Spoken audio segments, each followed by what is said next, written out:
Whose frame is it? Yours or mine? It emerges from the context that as a black man, an African Canadian male, what are my lived experiences culturally or my situated context? And how do I navigate the issues of masculinity, identity, sexuality? But at the heart of it all, if I'm thinking about whose frame is it yours or mine? All societies are built on community, family, and ethical code. Every society you look back, it has all three, right? So we gotta look at the small nuances.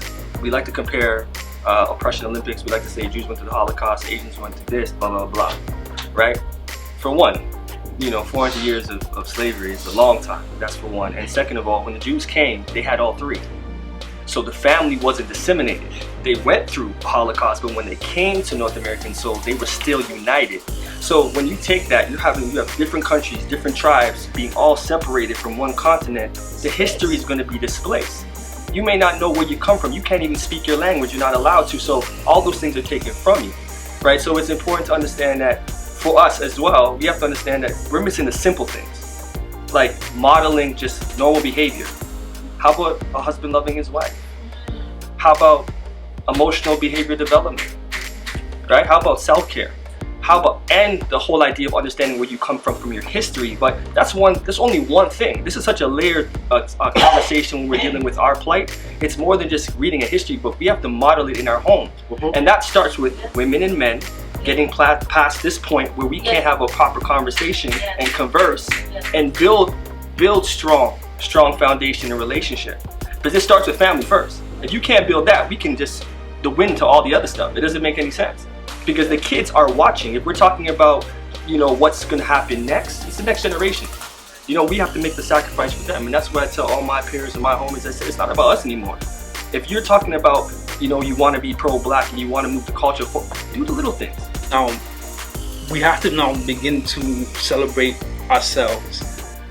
Let's go ahead now and uplift, because we are now going to have questions in regards to what we need to do in this society. Right, we're all about survival at this point. We've always been a people in survival, right? Since uprooting to traveling, you name it, we've always been in survival mode. And the only way we can go ahead and get out of this survival mode, right, is we now begin to go ahead and celebrate ourselves. Look, I feel like the Canadian black community is just now coming into that type of sense of self, of supporting more black-owned businesses. And I think maybe because of all this persecution that we're going through both south of the border and here, and we're saying enough is enough. I'm not going to spend money with you when you don't respect me, you don't like me, but you want me to buy your product. No, hell no. I'm going to come to Nanny's. That's right. Right? Here, studio, I get my hair done here. Why should I go somewhere else? Right, and for men, it's hard for you guys as black men. I feel for y'all, because I know that whenever you guys take one step, you go back 10. Because you do something and then there's all this other negative things that shows how black men are supposed to be. That's right. Right? And this is why this conversation. Absolutely. What's Afrocentric? What made us who we are? It's the village. It takes a village to raise a child. That's right. And at the heart of that village or that community is love. And that love begins with self-love. And I think that's where we need to start. Amen. Love. Self-love. Oh, pirates, yes, they're by, stole I from the merchant ship, minutes after they took I from the bottomless pit. But my hand was made strong by the hands of the Almighty. We forward in this generation triumphantly.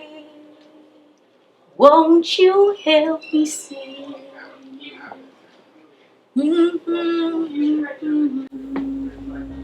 Once I tried to wipe the black off my skin to see if my soul would feel different, to determine if it was this shadow of a doubt that prevented me from greatness. If it was coincidental that all who wore this stain were victims of undeniable battle scars. Why does my skin have to be the war paint that ignites the fury in the other complexion? What have I done to be given this mark of constant sabotage? As tears run down my face, I realize they're not black, so what makes me so different? Confused in darkness and misrepresentation of truth, I, like many, continues to question my place in this world that sees my skin as the closest thing to death. Everywhere I turn, brown matches red, seemingly to be the new mark of the beast. Am I the undesirable animal that needs to be tamed with bloodshed? I don't like the taste of danger, but I often feel threatened by the possibility of what if. Why should Black Lives matter when the race is to kill the species? Maybe I'm thinking too deep, or maybe I'm not deep-rooted enough. Should I be scolded for having these thoughts even though I'm yet to be branded with marks of black and blue? Should I continue to self-absorb mediocre media interests serve to disregard the harsh reality of my brothers and sisters?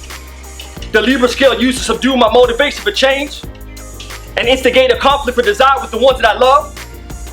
Am I the fool that for a brief moment asks God, what have you done? Why have you made me like this? When I feel moments of discouragement and nowhere feel safe? Why do I feel like it's my job to hide behind the mask that was designed for imitation? Sometimes I feel discouraged, sometimes I feel hatred. But even though my skin is black, I reach to be pure. Y'all, I'm just trying to be the true definition of half-breed. Dark on the outside, bright light shining within. I could spend the next 40 years trying to wipe the black off my skin, or I could just love the skin that I'm in. Without the shade, who am I? Nigger or Negro? My Negroes to find solidarity within. As I pen this prose in black ink, I write.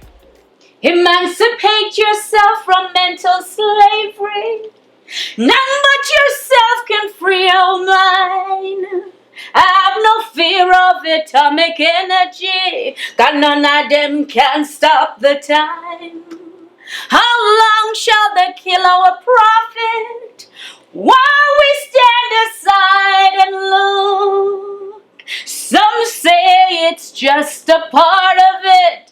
We've got to fulfill the book.